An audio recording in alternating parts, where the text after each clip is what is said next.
Lamentações 3:39. Como pode um homem reclamar quando ele é punido pelos seus pecados? Examinemo-nos e coloquemos à prova os nossos caminhos, e depois voltemos ao Senhor. Gênesis capítulo 2. Capítulo 2, versículo 7. Então o Senhor Deus formou o homem do pó da terra e soprou em suas narinas o fôlego de vida. Aleluia. E o homem se tornou ser vivente. O Senhor Deus tinha plantado um jardim no Éden, para os lados do leste, e ali colocou o homem que formava. Então o Senhor Deus fez nascer do sol todo tipo de árvore agradável aos olhos e boa para seu alimento. E no meio do jardim estava a árvore da vida e a árvore do conhecimento do bem e do mal. Do Éden nascia um rio que regava o jardim e depois dividia-se em 4. Aleluia. Pula para o versículo 15. O Senhor Deus colocou o homem no jardim do Éden para cuidar dele e cultivá-lo. E o Senhor Deus ordenou ao homem: coma livremente de qualquer árvore do jardim, mas não coma da árvore do conhecimento do bem e do mal, porque no dia em que dela comer, certamente você morrerá. Amém? Poderia sentar aqui, em nome de Jesus. Glória a Deus. Glória. Louvado seja o nome do Senhor. Eu estava esperando ouvir hoje uma palavra pelas irmãs. O culto é na direção das irmãs. Eu estava imaginando que as irmãs iam ministrar. Glória a Deus. Mas eu estava vindo para cá e Deus falou comigo através desta palavra. Glória a Deus. Nós estamos bem longe, já avançamos bastante na humanidade. Dá nem para contar o tempo que já se passou, porque alguns contam, mas na verdade Deus é de eternidade em eternidade e nós não sabemos nem em que eternidade nós estamos, na verdade. Glória a Deus. Mas desde quando Deus formou o homem, já se passaram muitas gerações. Glória a Deus. Mas a palavra de Deus, ela não muda. A palavra de Deus passa de gerações e gerações, mas a palavra de Deus, ela continua sendo a mesma. A ordem de Deus é a mesma. A lei de Deus é a mesma. Para todos os povos, línguas e nações, a palavra de Deus é a mesma. A mesma coisa que Deus exige para nós brasileiros, Deus exige para o japonês, para o chinês, para o italiano. Porque a palavra de Deus, ela é de geração em geração, e o Senhor Jesus disse que não passaria, nenhuma vírgula dela ficaria para trás. Toda ela se cumprirá. A Bíblia também diz que o diabo, que é o nosso inimigo, alguns dizem que inimigo de Deus, o diabo não é inimigo de Deus, o diabo nem ousa, nem pensa em levantar alguma ação contra Deus, porque ele sabe que ele não pode. O diabo é o nosso inimigo, ele é inimigo do homem. Porque o homem é a criação de Deus. Deus formou o homem do pó da terra, soprou em suas narinas o fôlego de vida, e o homem passou a ser um ser vivente, e Deus deu a oportunidade ao homem de poder adorar a Deus em espírito e em verdade. E o diabo, como ele foi expulso, ele perdeu a glória que ele tinha, e Jesus na cruz deu ao homem. O diabo, desde o princípio, ele é o inimigo e tenta destruir aquilo que Deus o criou.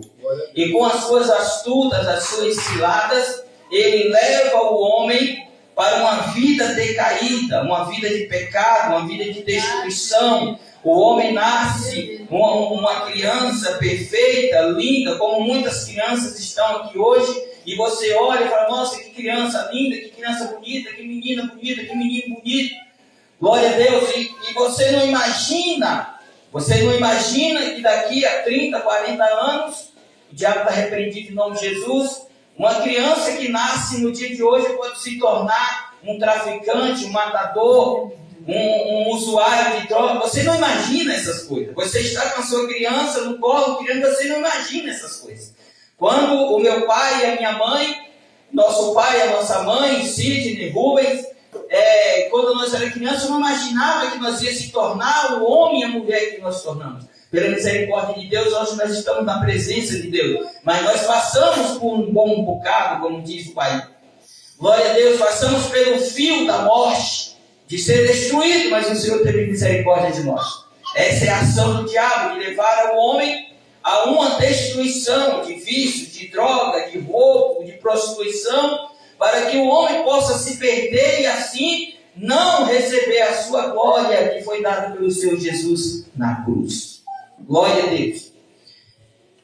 O versículo que nós vemos em Lamentações, ele nos faz uma pergunta: como que pode o homem ele reclamar de Deus se ele mesmo é responsável pelos seus pecados? Do que se queixa o homem, como diz algumas tradições que talvez você leu aí, do que se queixa o homem, ele mesmo responde dos seus próprios pecados, dos seus próprios erros. Porque Deus deu ao homem a sabedoria, o entendimento. Deus soprou nas narinas do homem, dentro dele está a essência de Deus. Por isso a Bíblia diz que nós somos imagem e a sua semelhança. Então dentro de cada homem está a essência de Deus. É por isso que o homem ele tem sabedoria. É por isso que o homem criou tantas coisas que nós nos desfrutamos hoje. A cadeira que você está sentado, o carro que você anda, tudo isso veio da mente do homem e criar essas coisas. Isso é a essência de Deus dentro do próprio homem.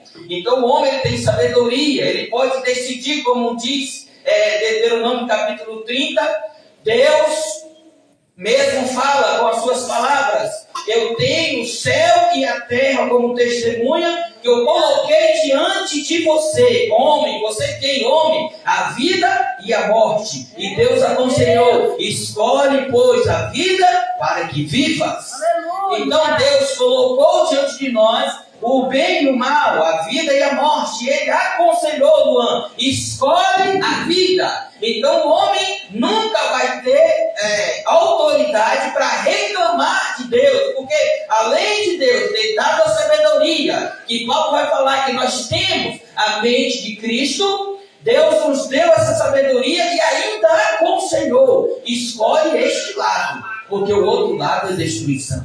Então se o homem vai para a sua vida caída em decadência, em destruição, ele nunca vai poder reclamar de Deus, porque Deus deu a oportunidade, sabedoria e entendimento para decidir o que é bem e o que é mal. A Bíblia diz que do reino do céu, ou o perfeito louvor, e do reino do céu é feito da criança que mama.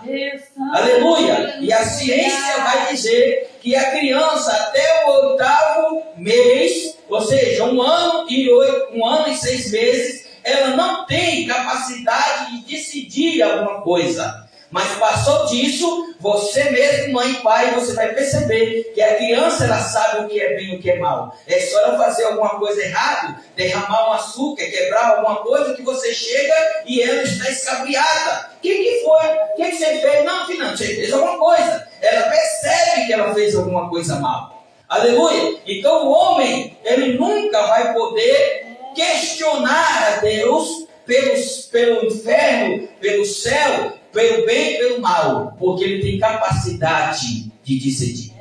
Aí nós vemos o ser humano reclamando e coloca a culpa em quem? Em Deus. Deus é culpado. Deus é culpado do terremoto lá não sei na onde, na Ucrânia. Deus é responsável, a culpa é de Deus porque na África tem fome. Deus é culpado pelo usuário de droga. Deus é culpado pelo desemprego. Deus é culpado porque caiu a árvore ali e matou uma família. Deus é culpado porque a onda subiu demais, invadiu a cidade. E começa a colocar a culpa em Deus por algo que Deus não é culpado.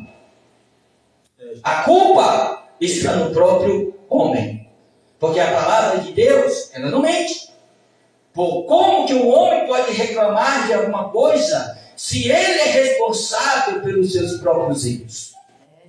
Aleluia! E muitas das vezes, nós que somos cristãos, você vê pessoas que estão afastadas da igreja, pessoas que estão desviadas, e ela vai colocar a culpa em Deus, ela coloca a culpa na igreja, ela coloca a culpa no pastor, e assim vai o ser humano reclamando dos seus próprios erros. Reclama do patrão, reclama da empresa, reclama do governo, reclama disso, reclama daquilo. Quantas pessoas estão reclamando do governo? Mas foi o próprio povo que colocou o governo lá.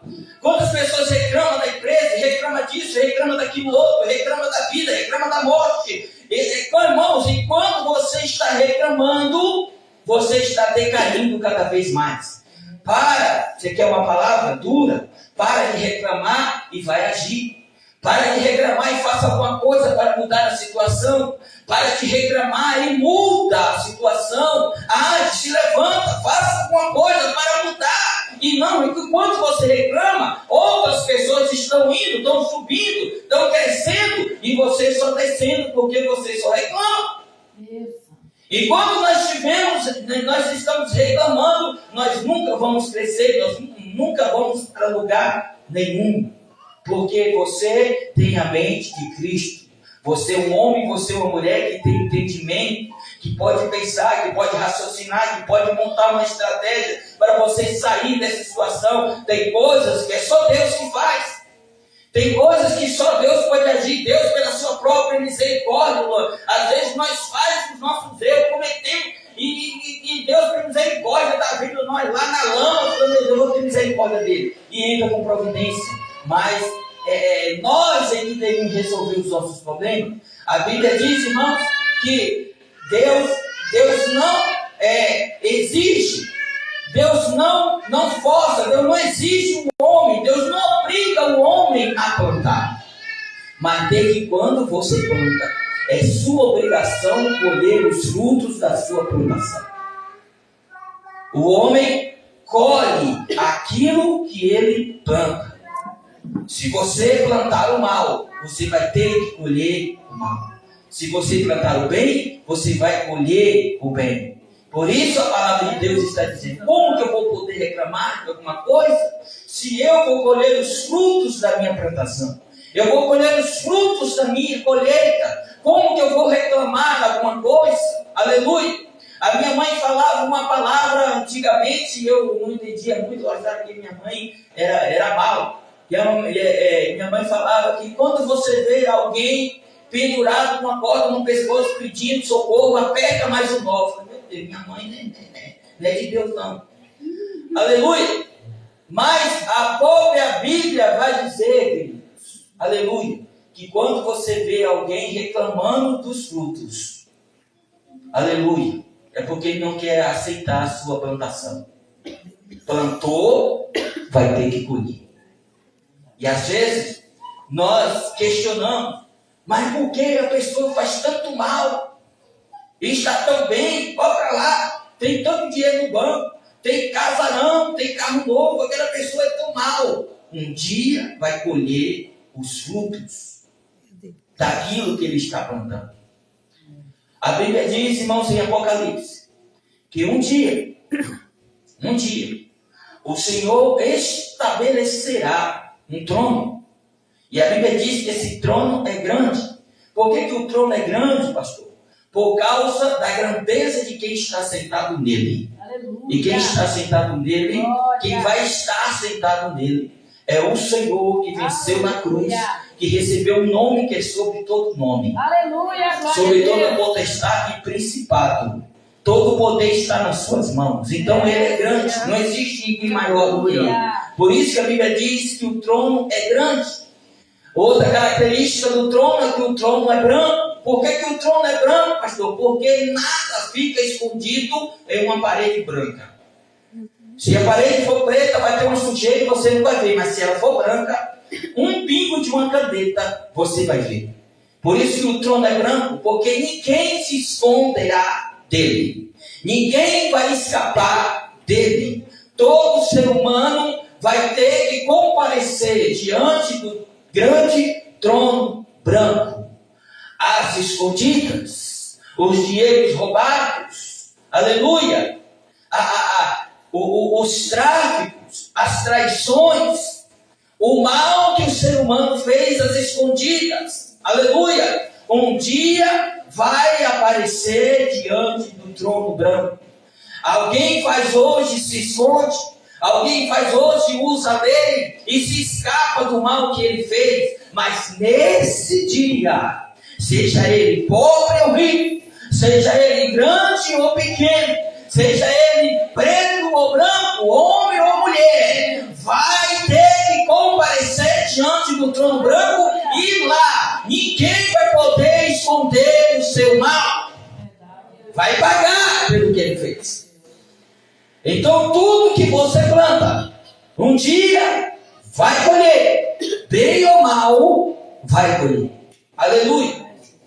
Quando Salomão escreve Lamentações 3:39, do que se queixa o homem, devemos nos comparecer diante do Senhor, confessar os nossos pecados. Aleluia. Quando você vai para Gênesis, daí está a resposta por que o homem não pode, não tem, aleluia, o direito de reclamar ou colocar a culpa em Deus, como muitos colocam a culpa em Deus do seu próprio mal. Aleluia.